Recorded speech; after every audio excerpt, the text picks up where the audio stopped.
오늘은 특별히 이제 코로나19로 인해서 많은 성도들이 함께하지 못하고 또 온라인 예배로 드리고 있습니다. 하나님께서 우리 대면 예배 드리는 성도들뿐만 아니라 또 온라인 예배를 드리는 성도들에게도 같은 은혜로 허락해 주시고 또 하나님이 주시는 은총 안에서 회복과 치유하심에 걸어가는 은혜가 우리 가운데 임할 수 있기를 축복합니다. 이제 우리가 계속해서 믿음의 진보에 대해서 함께 말씀을 나누고 있습니다.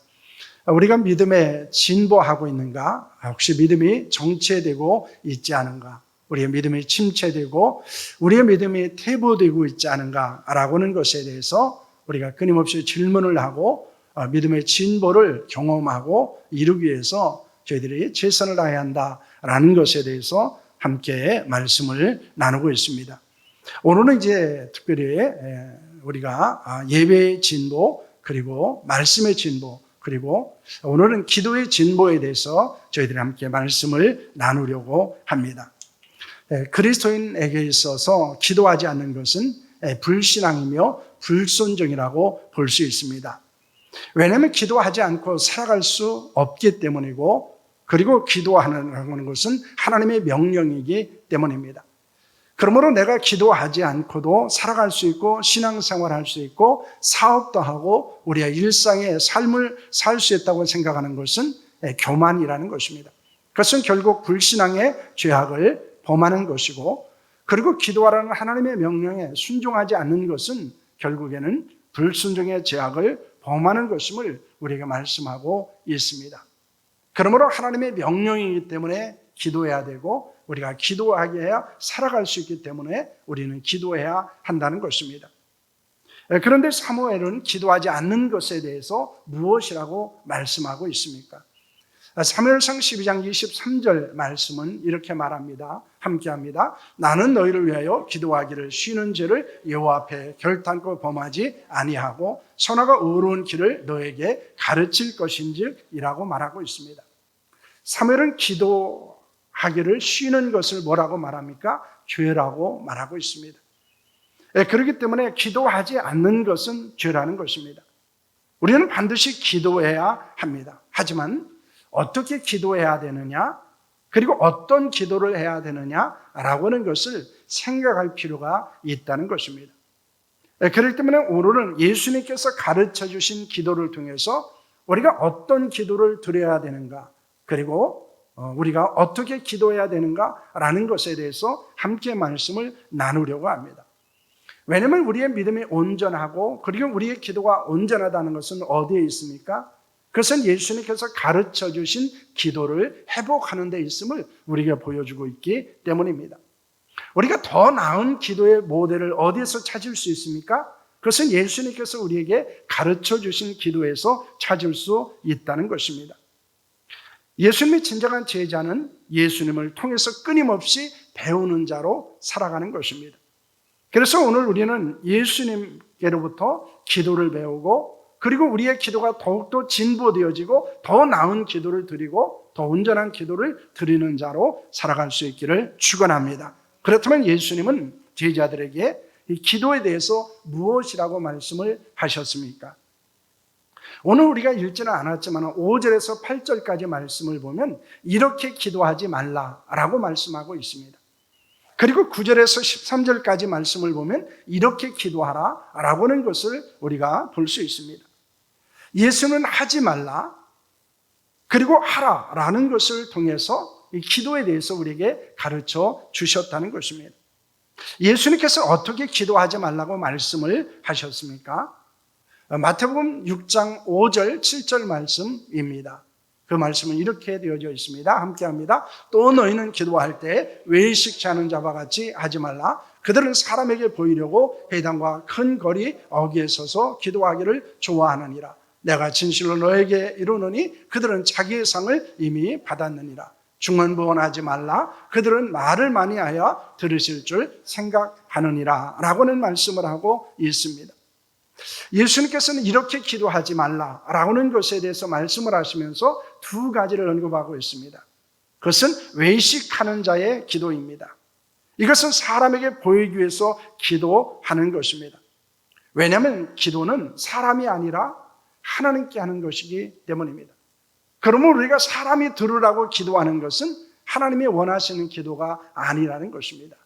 우리의 기도는 온전히 하나님이 들으시고 하나님이 받으시고 하나님이 응답하실 기도를 드려야 한다는 것입니다. 여기서 또한 중언부언하지 말라라고 하는 것은 반복적으로 똑같은 말을 하지 말라는 것입니다.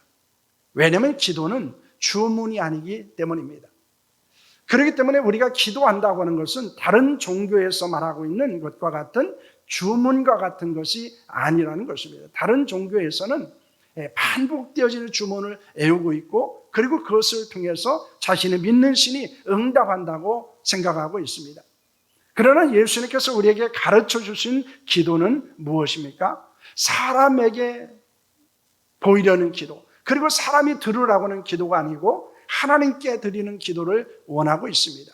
그리고 주문하는 주문과 같은 반복적인 기도를 하지 말라고 말씀하고 있습니다.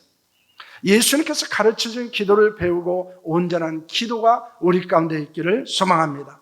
우리들의 기도는 어떻습니까?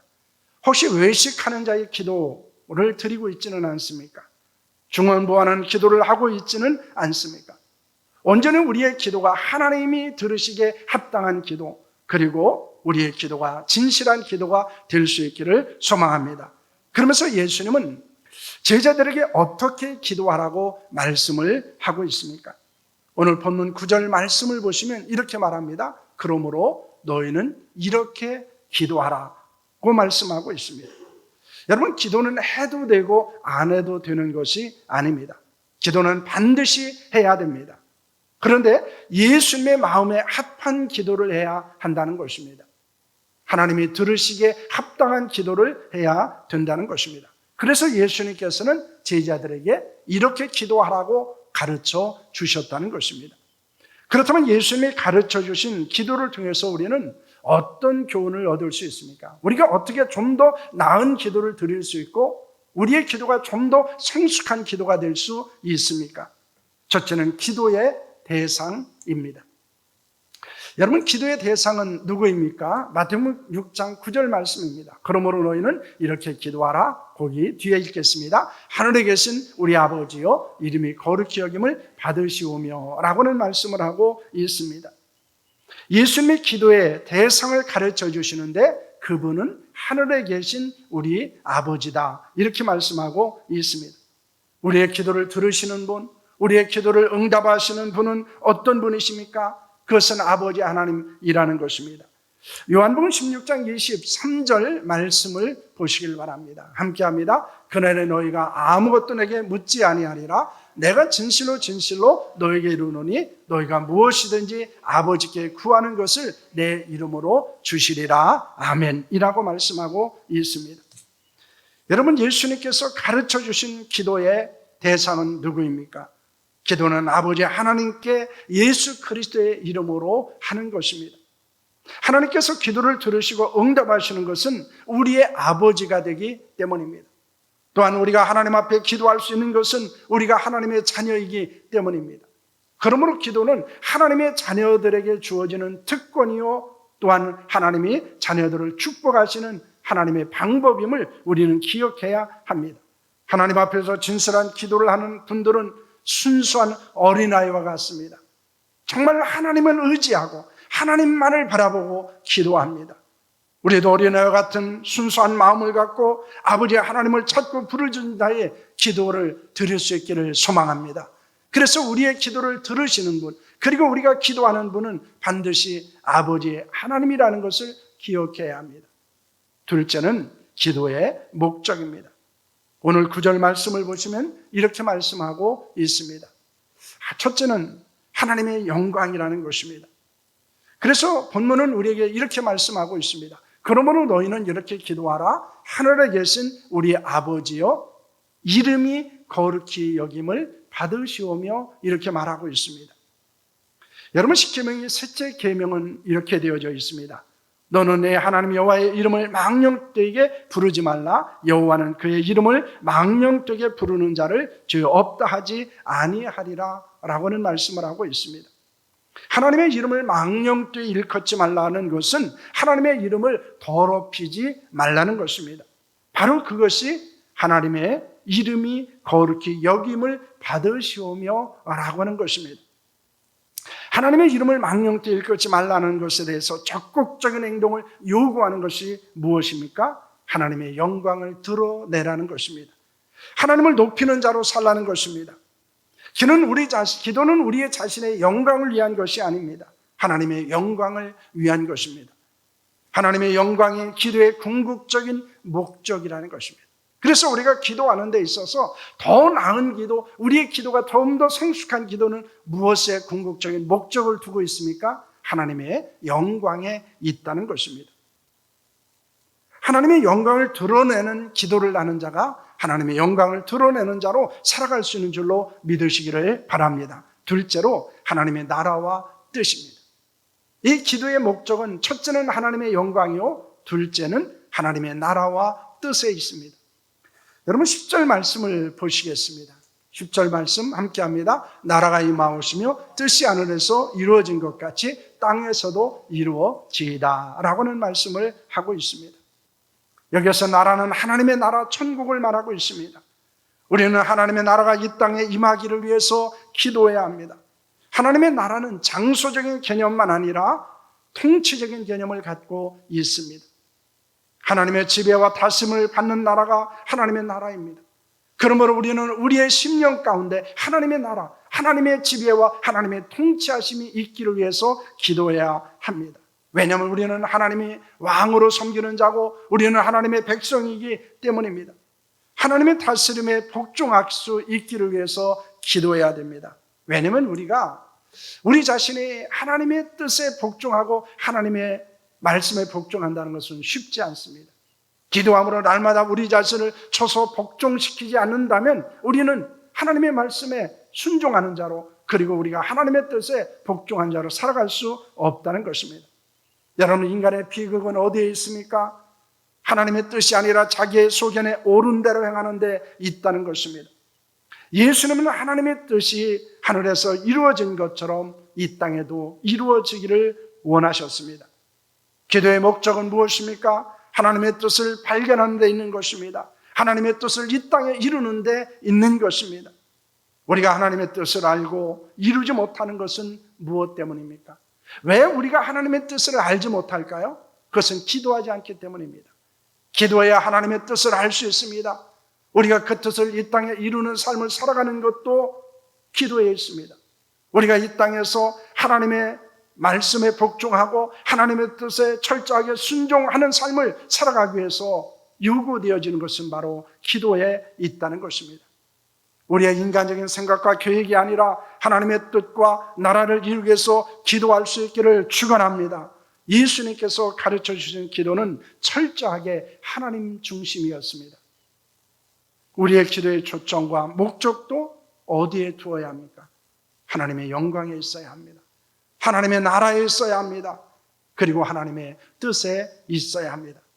그것이 더 성숙한 기도요, 더 나은 기도요, 우리의 기도가 날마다 더 진보한다는 사실을 믿으시기를 바랍니다. 셋째는 기도의 내용입니다. 기도의 내용은 첫째는 일용할 양식을 위한 것입니다. 그렇기 때문에 예수님은 제자들이 기도가 필요한 존재임을 알고 계시기 때문에, 그리고 기도 없이는 이 땅을 살아갈 수 없다는 것을 알고 있기 때문에 예수님께서는 그들에게 이것을 위해 기도하라 이렇게 말씀하신 것입니다. 바로 그것이 기도의 내용입니다. 첫째는 일용할 양식을 위한 기도입니다. 오늘 11절 말씀을 보시겠습니다. 함께 합니다. 오늘 우리에게 일용할 양식을 주시옵고 라고는 말씀을 합니다. 여기서 일용할 양식은 단순히 음식이 아니라 생명을 유지하는 데 필요한 모든 것을 포함하는 것입니다. 누가복음에는 날마다 일용할 양식을 달라고 기도하라고 말씀하고 있습니다. 이것은 순간순간 매일매일의 삶을 살아가는 데 필요한 것을 위해서 기도할 것을 교훈하고 있는 것입니다. 왜냐하면 우리가 기도하고 하나님이 공급해 주시지 않으면 살아갈 수 없는 존재이기 때문입니다. 여러분, 일용할 양식하면 생각나는 것은 무엇입니까? 출애굽기 16장 4절 말씀입니다. 함께 하겠습니다. 그때 여호와께서 모세에게 이르시되 보라, 내가 너희를 위하여 하늘에서 양식을 비같이 내리시니 백성이 나가서 일용할 것을 날마다 거둘 것이라 이같이 하여 그를 이 내 율법을 준행하나 아니하나 내가 시험하리라 라고는 말씀을 하고 있습니다. 이스라엘 백성들의 광야를 살아갈 때 양식이 없어서 하나님을 원망하게 됩니다. 그럴 때 하나님은 하늘에서 양식을 비같이 내려 주셨습니다. 그것은 만나로 가시와 같고 모양은 진저와 같은 것이었습니다. 하나님은 만나를 주시면서 하루분의 양식만을 거둘 것을 말씀하셨습니다.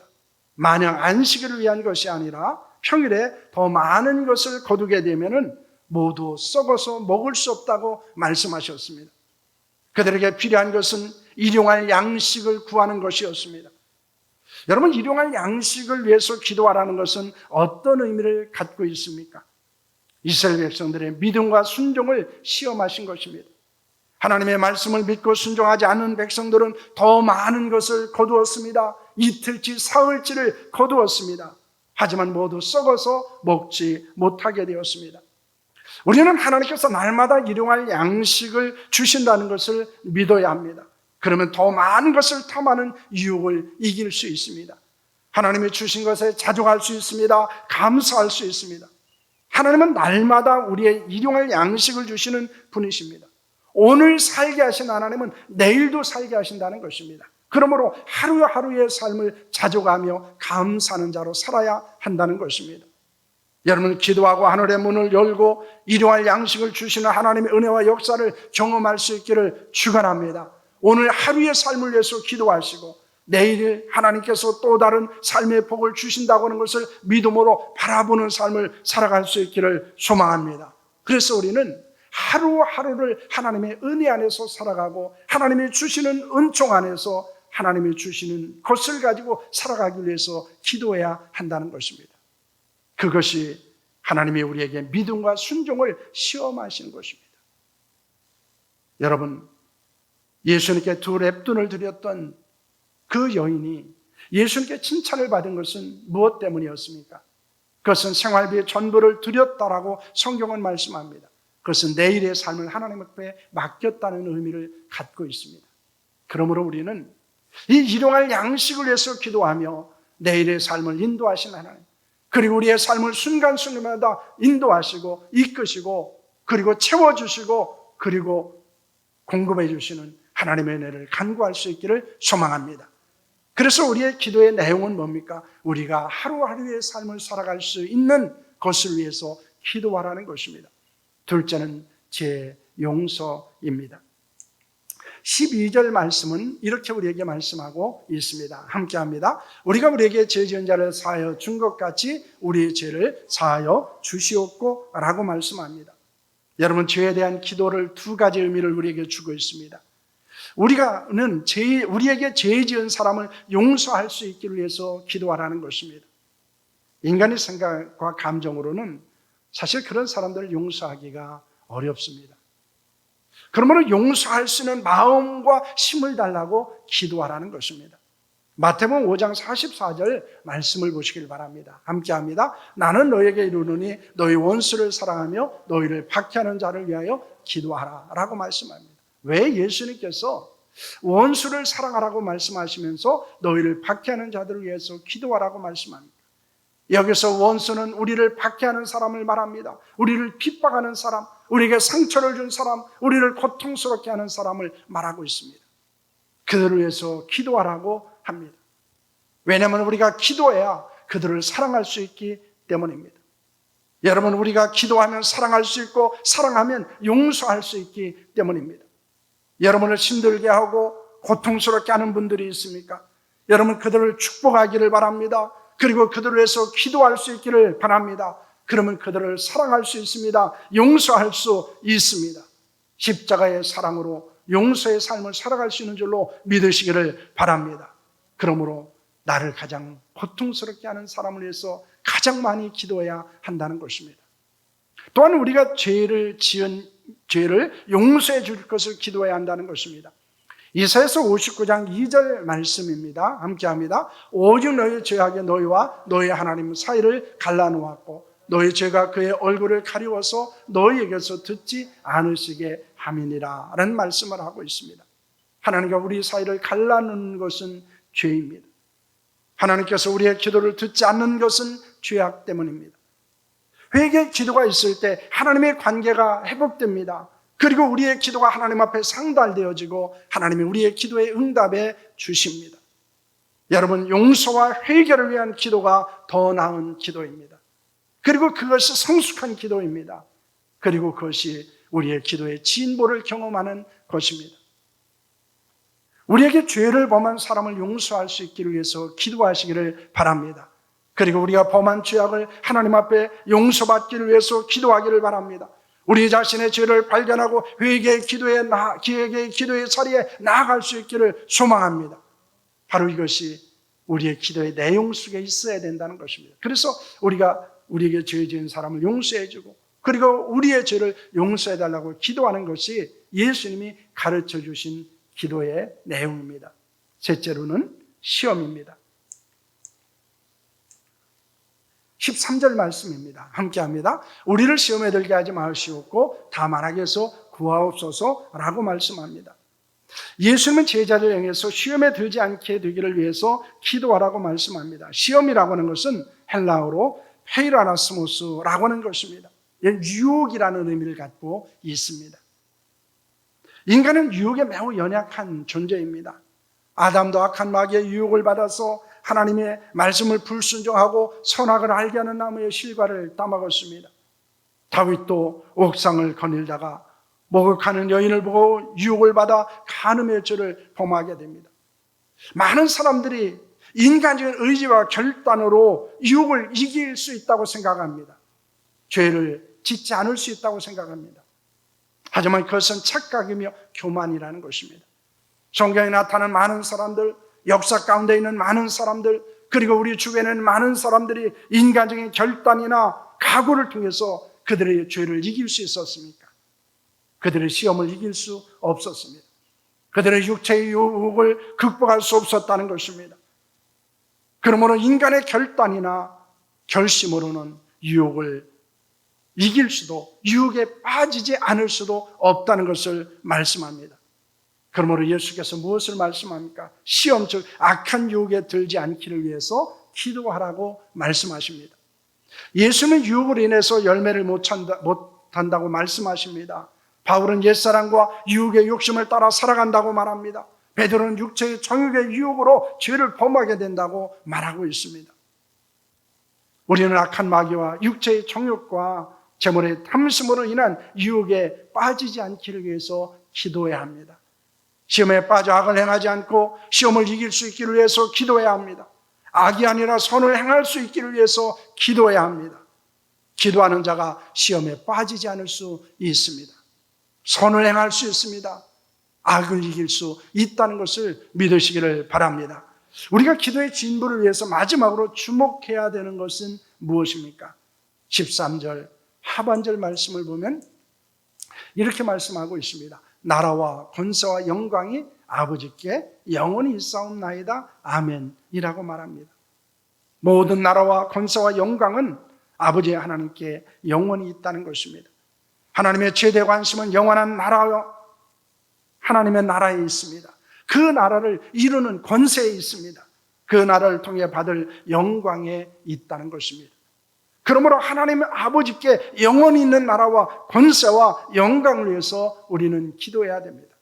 우리가 그 하나님의 나라를 이 땅에 이룰 권세를 위해서 기도해야 되고 그 권세를 통해서 하나님의 나라를 이루고 그 나라를 하나님 앞에 드리기를 위해서 기도해야 한다는 것입니다. 우리는 기도를 통해 믿음의 진보를 경험할 수 있습니다. 그러므로 그리스도 예수의 좋은 일꾼으로 살아갈 수 있는 것도 기도하는 데 있습니다. 모든 그리스도인은 기도해야 됩니다. 하나님의 영광을 위해서 기도해야 됩니다. 하나님의 나라와 뜻을 위해서 기도해야 합니다. 여러분, 일용할 양식을 위해서 기도하시기를 바랍니다. 여러분의 죄의 용서와 회개를 위해서 기도하셔야 합니다.